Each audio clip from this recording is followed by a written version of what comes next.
اے دوست جب ایام بھلے آتے ہیں، اے دوست جب ایام بھلے آتے ہیں، اپنے ملنے کی گھات وہ خود ہی بتلاتے ہیں۔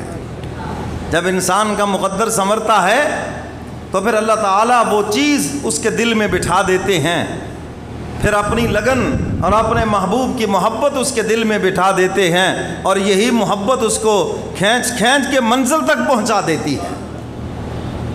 آج ہمارے دل اس محبت سے خالی ہو گئے، اسی لیے تو نماز روزہ بوجھ لگتا ہے، اسی لیے تو قرآن کی تلاوت میں دل نہیں لگتا، کیونکہ دل خالی ہیں۔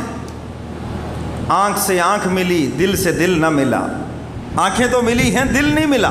تمام عمر ناؤ پہ بیٹھے رہے، ساحل نہ ملا۔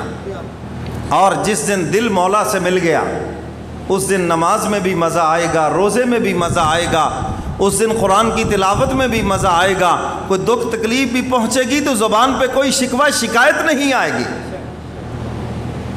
اس کے اندر بھی یہ یقین ہوگا یہ سب میرے مولا کی طرف سے ہے اور اللہ اس پر مجھے بے شمار اجر عطا فرمائیں گے۔ کوئی شکوہ شکایت نہیں، کوئی مایوسی نہیں۔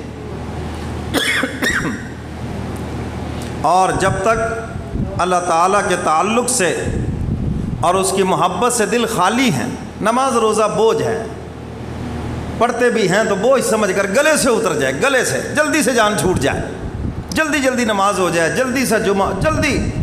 بہت سے لوگ بھاگم بھاگ نماز میں جلدی آئیں گے، جی وہ ایسی مساجد میں پہنچیں گے جہاں جلدی جمعہ ہوتا ہے۔ بھی کیا کرنا ہے نماز پڑھ کے؟ بس جی سونا ہی ہے جی، اور تو ویسے کام تو کوئی نہیں سانو۔